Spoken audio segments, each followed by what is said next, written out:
In this video, I will walk through the post-processing workflow that I use and all the tools required for the same to make your shots look absolutely great.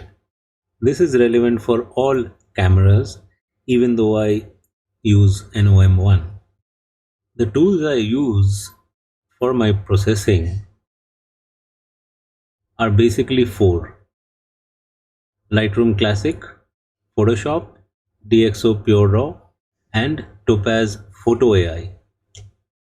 Now, Lightroom is a digital asset manager which allows you to manage all your photos and videos in one place and organize them. Photoshop is primarily an editing application where you would do basic cleanup and final touches to your images. DxO Pure Raw I would highly recommend for all photographers. This does all the basic heavy lifting required for raw files. It will do noise removal, sharpening, chromatic aberration corrections, as well as lens corrections automatically. The last but not the least is Topaz Photo AI, which is used to give the final touches to our images. Let's get started with the process. So the first step in my workflow is I import all the files that I've shot in a session into Lightroom first. And as you can see in the left panel, I have organized these by year, month, and the day. So let's import the shots for today. I generally use the MTP protocol instead of pulling out the SD cards. So I have my camera wired and connected. I've just switched it on. Let's get into import. So we have 144 shots. Actually, I'd already done a session. I did this session just for this video. So I make a second copy to a different drive. So I always have the raw files. Those are archived. I rename files using the exif datetime. Extensions are lowercase. And I have presets here. Now these are macros, so I'll simply switch to import macros. Note the rename files has gone back to file name. Metadata is macros, which you can set, and destination by date, this kind of format. It is August, and all these files will go into 25. So I'll hit import, and all the files will come in. And not too many, so it's going to be a reasonably fast process. Okay, all the files are imported, and Lightroom is building standard previews, but we're not going to wait for the previews to build. We'll just start looking at the images and start culling those out. Okay, I generally prefer to use a 200% zoom, although no one will actually see more than 100%, and on the web definitely not, especially in social media. So this looks okay, but not really what I would want. Okay, this is sharper. I'll keep this. The focus has gone to the back eye. I'll remove this. And this seems fine. Do we have something here? Maybe. Not really.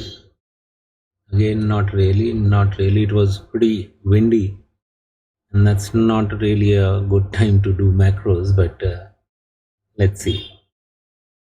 So basically I'm just pressing X to mark them as rejected.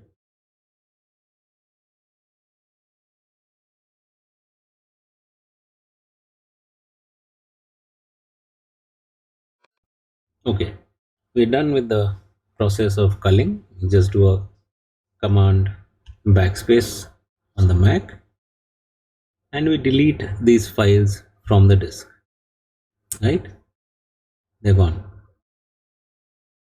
The first step after this, I do a command R on any image which takes me to the folder it is in, or you could right click and do the same thing, show in Finder. Once we are there, I will just back up the folder. Okay, now that we are done with the culling, I'm going to quit Lightroom. I want the entire machine to be available to DxO to do its magic. I will simply run DxO Pure Raw 4, and I'm going to drag and drop the folder where I had all my current images. I will simply click on process. The settings can be changed. The destination I choose subfolder DxO under the original folder. You can simply process with the defaults. It is equally good. So it's going to take about 10-11 minutes, and I'll also set this to awaiting process so we know what files are left. So once this is done, let's see what happens. Okay, so DxO is done with its processing. Let's close this down. And in this folder where we had the original raw files, we have a DxO folder, and all the files have been processed and converted to DNGs. What I would generally do is select all these files here, delete them, and replace them with the files from the DxO folder. For now, I will run Lightroom again and synchronize the folder so you can see the difference DxO makes. Right click on the folder, synchronize folder, and synchronize. Now in this case, I do not want anything to be applied, so I have a separate preset for that. Sync, no backup, nothing applied, no metadata. Simply import by adding in place. I will get into details of every application in future videos. This is just a quick start. Okay, so while Lightroom is building previews for the processed files, we'll take a look at the difference. We go into the main folder, we have those files side by side. The first is the DNG, which is DxO processed, and this is the original. So basically DxO has done all the heavy lifting for basic sharpening, noise reduction, lens correction, and so on. Let's pick one. Okay. Let's zoom in so you can actually see the difference DxO has made. Okay, once we are done with that, we select the image, let us say this, do the tonal adjustments, right? Maybe crop it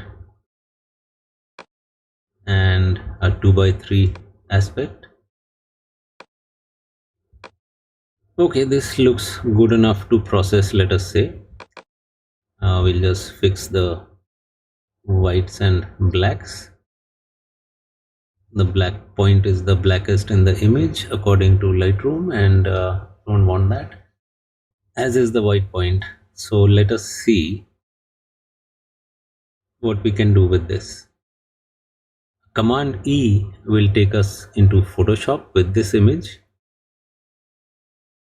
and this is where we use Topaz, because Topaz does not really handle wildlife in a batch processing manner like DxO can without making mistakes. But it works great on raster images, and that is where we are now. Let's go to the filter menu, Topaz Labs, and Photo AI. Now in Photo AI, the current version, you're given suggestions and you can simply click on apply recommendations. Okay, firstly let's check the subject. Seems to have gotten it right. Let's check the sharpen.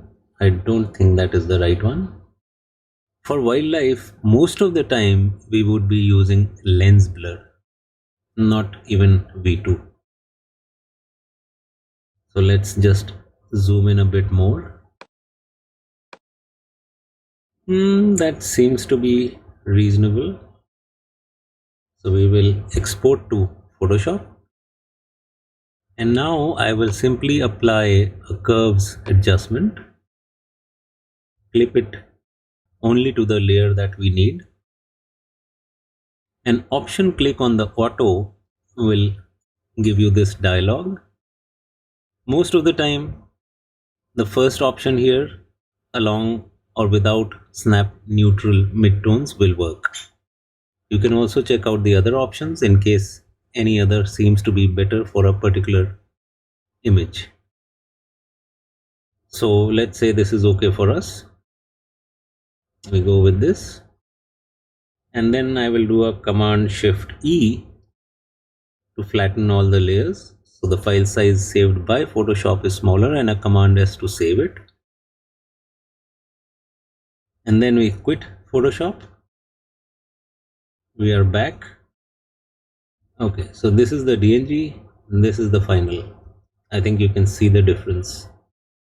This is at 200%. This is the edited using Topaz Photo AI and a curves adjustment in Photoshop. This is just DxO on the raw file, and this was the raw file.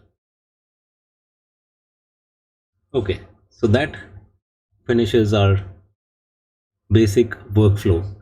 I will get into more details on every application in upcoming videos, but if you are already familiar with Lightroom, Photoshop, DxO and Topaz Photo AI, it doesn't take much to make your images great once you have a good shot. Now this session I did earlier in the morning today, I've already gone through that process. I still have some culled images. I'll just delete these. And I have processed one. As you can see, there is no raw file since they weren't required, and I've already backed them up to a different drive. So this is the edit, and this is the DxO processed image.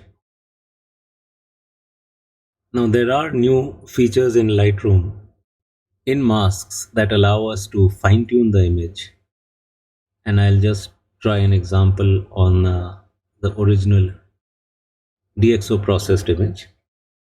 I have created some masks, right? Now for this eye part, I have increased the highlights and shadows. If I put them back, this is what it becomes. Similarly, I have a mask for this branch which is pretty bright. I don't want that to take away from the subject, so that's been dimmed down.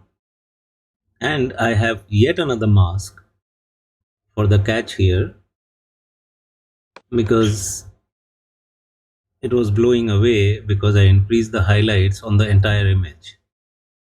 So I just selected this one and reduced the highlights back to where they were. So that's about it for the workflow and the tools. Have fun till the next one.